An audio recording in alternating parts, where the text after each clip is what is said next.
শেখ হাসিনা বলেছেন তিনি এ বছরের মধ্যেই ফিরবেন।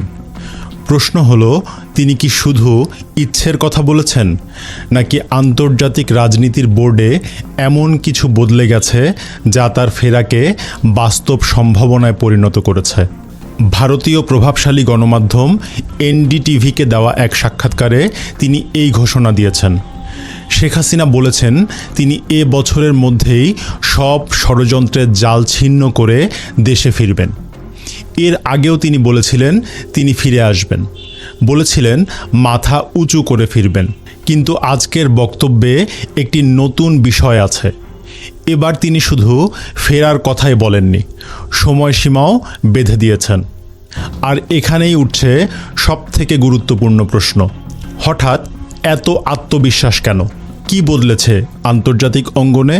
ওয়াশিংটন, দিল্লি, বেইজিং কিংবা মস্কোর শক্তির সমীকরণে কি নতুন কোনো সমীকরণ তৈরি হয়েছে? আজ আমরা খুঁজে দেখব শেখ হাসিনার এই বক্তব্যের অন্তরালের গল্প। তিনি এই বছরের কবে ফিরছেন? ফেরার পেছনে কি কোনো সমঝোতা হচ্ছে?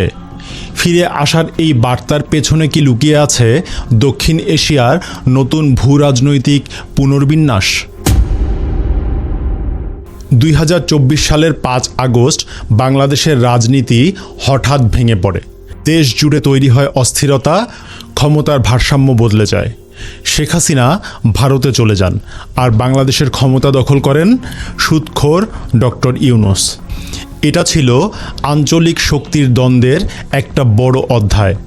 অনেকেই বলছে এটি পুরোপুরি অভ্যন্তরীণ ঘটনা, কিন্তু ভূরাজনীতিতে সম্পূর্ণ অভ্যন্তরীণ বলে খুব কম জিনিসই আছে। বাংলাদেশের মতো কৌশলগত অবস্থানের দেশ কখনোই শুধু অভ্যন্তরীণ রাজনীতির মাধ্যমে পরিচালিত হয় না। প্রশ্ন হলো, কেন বাংলাদেশ এত গুরুত্বপূর্ণ? উত্তর একটাই, বাংলাদেশের অবস্থান। বাংলাদেশ মানচিত্রে ছোট, কিন্তু অবস্থানে বিশাল। এক পাশে ভারত, অন্য পাশে মিয়ানমার, সামনে বঙ্গোপসাগর। এখানে ইনফ্লুয়েন্স মানে শুধু ইনফ্লুয়েন্স নয়, এখানে ইনফ্লুয়েন্স মানে বঙ্গোপসাগরে প্রবেশাধিকার, ইন্দো প্যাসিফিক নিয়ন্ত্রণ, চীনকে নিয়ন্ত্রণে রাখা, সামুদ্রিক বাণিজ্যে আধিপত্য বিস্তার করা।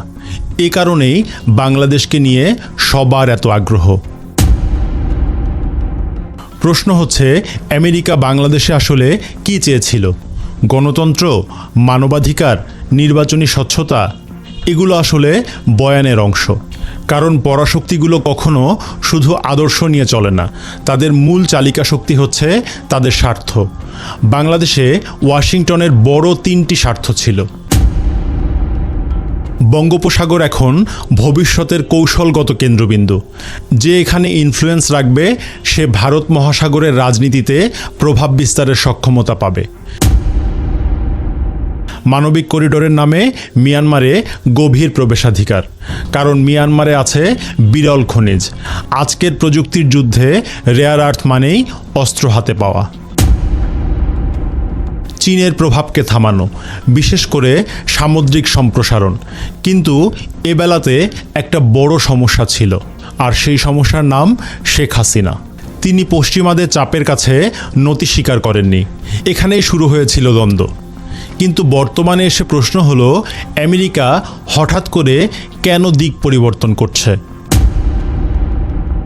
সবথেকে গুরুত্বপূর্ণ প্রশ্ন, যে আমেরিকা এত দৃঢ় প্রতিজ্ঞ ছিল, তাহলে এখন অবস্থান নরম কেন? কেন আগের মতো আক্রমণাত্মক বার্তা নেই? কারণ হলো, ওয়াশিংটন বুঝেছে মাঠ পর্যায়ের বাস্তবতা তাদের প্রত্যাশার ধারের কাছেও নেই। ক্ষমতার শূন্যতা তৈরি হলে সবসময় কাঙ্ক্ষিত শক্তি ক্ষমতায় আসে না, অনেক সময় বিশৃঙ্খলা তৈরি হয়। বাংলাদেশে ঠিক সেটাই হয়েছে। অন্তর্বর্তীকালীন সরকারের সময়ে যেসব সমস্যা সামনে এসেছে তা হলো আইন শৃঙ্খলার অবনতি, উগ্রবাদী প্রভাব বৃদ্ধি, রাজনৈতিক বিভক্তি, সীমান্ত নিরাপত্তাহীনতা। এসব ওয়াশিংটনের নীতি নির্ধারকদের নতুন করে ভাবাচ্ছে। কারণ অস্থিতিশীলতা সবসময় সুযোগ নয়, অনেক সময় অস্থিতিশীলতা প্রতিদ্বন্দ্বী শক্তিকে সুযোগ করে দেয়। এখানে তাহলে প্রতিদ্বন্দ্বী কারা? প্রতিদ্বন্দ্বী হলো চীন এবং রাশিয়া, আর ভারত হলো মিডফিল্ডের প্লেমেকার। এখন একটা জিনিস মনে রাখুন, বাংলাদেশ নিয়ে কোনো বড় কৌশলগত হিসাব নিকাশে ভারতকে পাশ কাটানো যায় না, এটা অসম্ভব। দিল্লি বাংলাদেশকে শুধু প্রতিবেশী হিসেবে দেখে না, তারা দেখে তাদের নিজেদের নিরাপত্তার বলয় হিসাবে। ভারতের জন্য স্থিতিশীল বাংলাদেশ খুবই গুরুত্বপূর্ণ। দিল্লির মূল্যায়ন পরিষ্কার, বাংলাদেশের রাজনৈতিক অস্থিতিশীলতা বাড়লে সীমান্তে উগ্রবাদ বাড়তে পারে, বিদ্রোহের ঝুঁকি বাড়তে পারে চীনের প্রভাব। এখানে ভারতের দীর্ঘমেয়াদী নির্ভরযোগ্য মিত্র কারা? উত্তর হলো বাংলাদেশ আওয়ামী লীগ। দিল্লির বিশ্বাস, আওয়ামী লীগ রাজনৈতিকভাবে সক্রিয় থাকলে বাংলাদেশ পূর্বানুমানযোগ্য থাকে, আর ভূ রাজনীতি পছন্দ করে পূর্বানুমানযোগ্যতা, বিশৃঙ্খলা নয়। দিল্লি তাই অনেক হিসেব নিকেশ করে নতুন বার্তা দিয়েছে, কিন্তু কি সেই বার্তা? এবার আসি একটি সূক্ষ্ম কূটনৈতিক ইঙ্গিতে। অনেক সময় ভূ রাজনীতি সরাসরি ঘোষণা দিয়ে বোঝা যায় না, ছোট ছোট ইঙ্গিতে বোঝা যায়। ভারত প্রথমবারের মতো একজন সক্রিয় রাজনীতিবিদকে ঢাকায় রাষ্ট্রদূত হিসেবে পাঠিয়েছে। নাম তার দীনেশ ত্রিবেদী, সাবেক রেলমন্ত্রী, রাজনৈতিকভাবে অত্যন্ত প্রভাবশালী ব্যক্তি। এটা নিয়মিত কোনো নিয়োগ নয়, এটা ইঙ্গিত। বার্তাটা কি?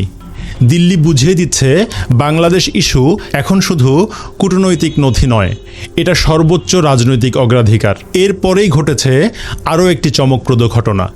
নয়াদিল্লিতে নিযুক্ত মার্কিন রাষ্ট্রদূত সার্জিও গোর সোশ্যাল মিডিয়াতে দীনেশ ত্রিবেদীকে শুভেচ্ছা জানিয়েছেন। শুনতে সাধারণ সৌজন্য মনে হতে পারে, কিন্তু কূটনীতিতে প্রতীকী বার্তা গুরুত্বপূর্ণ, খুব গুরুত্বপূর্ণ। এটাকে পরোক্ষ সমন্বয়ের ইঙ্গিত হিসাবেও পড়া যেতে পারে। কিন্তু প্রশ্ন হলো, সার্জিও গোর কেন এই বার্তা দিলেন? আমেরিকার নেগেটিভ সিগন্যাল যে শুধু বাংলাদেশ তা কিন্তু নয়। এই অঞ্চলের প্রায় সব দেশ থেকেই আমেরিকার জন্য নেগেটিভ সিগন্যাল এসেছে। এটা বুঝতে হলে তাকাতে হবে নেপালের দিকে, কারণ ছোট দেশগুলো পরাশক্তির সংকেত খুব দ্রুত বুঝে ফেলে। কিছুদিন আগে নেপালে মার্কিন কূটনৈতিক উপস্থিতি প্রত্যাশিত প্রভাব তৈরি করতে পারেনি। এটা ওয়াশিংটনকে একটা নতুন বার্তা দিয়েছে। বার্তাটি হলো, দক্ষিণ এশিয়ার ইনফ্লুয়েন্স আর স্বয়ংক্রিয় নয়, আঞ্চলিক শক্তিগুলো এখন খুব বেশি দৃঢ়। তারা এখন আর ইএসআর মুডে নেই। তাহলে এখন আমেরিকার জন্য সবথেকে খারাপ সম্ভাবনা কি? নেপালের সাথে দূরত্ব বৃদ্ধি, মালদ্বীপের সরে যাওয়া, বাংলাদেশের অস্থিতিশীলতা। এগুলো হলে ওয়াশিংটন দক্ষিণ এশিয়ায় প্রভাব বিস্তারের সক্ষমতা হারাবে, যেটা তারা চায় না, কখনোই চায় না। কারণ আত্মঘাতী যে কোনো সিদ্ধান্ত আমেরিকাকে নতুন দুঃস্বপ্নের মুখোমুখি করবে। এবার আসি সবথেকে স্পর্শকাতর বিষয়ে, আরআইসি, রাশিয়া, ইন্ডিয়া, চায়না। শুনতে অসম্ভব লাগে, কারণ ভারত আর চীনের মধ্যে উত্তেজনা রয়েছে, কিন্তু ভূরাজনীতি সাদা কালোভাবে নির্ধারিত হয় না।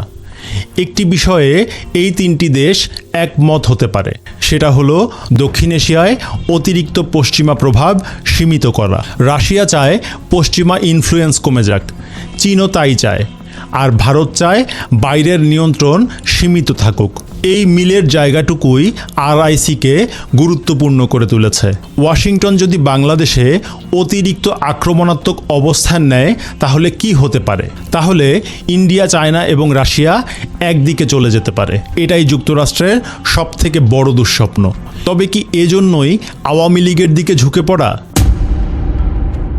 এখন মূল প্রশ্ন হলো, আমেরিকা কি সত্যি আওয়ামী লীগের দিকে ঝুঁকছে? সিম্পল অ্যান্সার হলো পুরোপুরি নয়, কিন্তু পুনরায় সমন্বয় হচ্ছে। এখানে ভালোবাসা নেই, আছে কৌশলগত প্রয়োজন। ওয়াশিংটন হয়তো বুঝেছে আওয়ামী লীগকে পুরোপুরি এলিমিনেট করা বাস্তবসম্মত কোনো সিদ্ধান্ত নয়, কারণ বাংলাদেশে আওয়ামী লীগের শক্তিশালী রাজনৈতিক ভিত্তি এখনও ইগনোর করা যায় না। তাই নিজেদের স্বার্থে সমঝোতা জরুরি। আর এই সমঝোতা নিয়ে এনডিটিভির পক্ষ থেকে সবথেকে গুরুত্বপূর্ণ প্রশ্ন করা হয় শেখ হাসিনাকে। এনডিটিভি শেখ হাসিনাকে প্রশ্ন করেছিল, আওয়ামী লীগের ওপর নিষেধাজ্ঞা তুলে নেওয়া এবং সুষ্ঠু বিচার নিশ্চিত করার ব্যাপারে আপনার সাথে বিএনপি সরকারের ব্যাকডোর আলোচনা হচ্ছে এমন একটি গুঞ্জন আছে, এটা কি সত্য? জবাবে শেখ হাসিনা সমস্ত গুঞ্জন উড়িয়ে দিয়ে বলেন, কোনো গোপন সমঝোতার প্রশ্নই আসে না। তিনি বলেন, আওয়ামী লীগের ফিরে আসা কোনো দলের ওপর নির্ভর করে না, কারণ জনগণই আওয়ামী লীগের শক্তি এবং জনগণের শক্তিতেই আওয়ামী লীগ পুনরায় বাংলাদেশে ফেরত আসবে। শেখ হাসিনার আমি ফিরব বক্তব্যের অর্থ কী? সম্ভাব্য তিনটি ব্যাখ্যা আছে। সম্ভাবনা 1, তিনি গোপন কূটনৈতিক গ্রিন সিগন্যাল পেয়েছেন। আর সম্ভাবনা 2 হলো তিনি তার কর্মীদের প্রস্তুতির বার্তা দিচ্ছেন। 3 নম্বর সম্ভাবনা হলো তিনি যেহেতু একজন দক্ষ রাজনীতিবিদ, তাই তিনি জানেন বৈশ্বিক শক্তির সমীকরণ বদলাচ্ছে। দেখুন, আজকের বিশ্বে জোট স্থায়ী নয়। বন্ধু আজ শত্রু হতে পারে, শত্রুকাল অংশীদার হতে পারে। এক সময় যাদের লক্ষ্য ছিল সরকারের পরিবর্তন, তারাই আগামীকাল স্থিতিশীলতা চাইতে পারে। এটাই ভূরাজনীতি, শীতল, হিসেবি এবং নির্মম। আর এই বিষয়গুলো নিশ্চয়ই শেখ হাসিনার থেকে বেশি কেউ বোঝেন না এই মুহূর্তে। শেখ হাসিনা বলেছেন, আমাকে যে প্লেনে করে ভারতে রেখে গেছেন সেই প্লেন পাঠান, বিচারের মঞ্চ প্রস্তুত করেন। আমি দেখতে চাই ফাঁসির দড়ি কতটা শক্ত। সত্যি বলতে এই কথাগুলো উচ্চারণ করতে সাহস লাগে। এখন সবথেকে বড় প্রশ্ন, যারা এতদিন কথায় কথায় ভারতকে দোষ দিয়ে বলতো ভারত শেখ হাসিনাকে ফেরত দিচ্ছে না, তারা কি সত্যি চায় শেখ হাসিনা ফিরে আসুক? সম্ভবত না, কারণ তারা জানে শেখ হাসিনা ফিরে আসলে কি হতে পারে। এই মুহূর্তে বাংলাদেশ আর শুধু বাংলাদেশের বিষয় নয়, এখন বাংলাদেশ একটি ভূ রাজনৈতিক যুদ্ধক্ষেত্র, যেখানে প্রতিটি বক্তব্য, প্রতিটি সফর, প্রতিটি করমর্দনের পেছনে লুকিয়ে আছে বহু স্তরের হিসেব নিকেশ। আর এই খেলা যে ঘুরছে তা একটু কান পাতলেই শোনা যায়। শেখ হাসিনা সে ইঙ্গিত দিলেন তার বক্তব্যে। এখন তাহলে শেখ হাসিনা এই বছরের ঠিক কবে ফিরছেন? ভূরাজনীতি নির্দিষ্ট করে দিনক্ষণ বলার জায়গা নয়, তবে কোথাও না কোথাও যে ফিরে আসার ভিত্তি প্রস্তুত হচ্ছে তা শেখ হাসিনার বক্তব্যেই পরিষ্কার।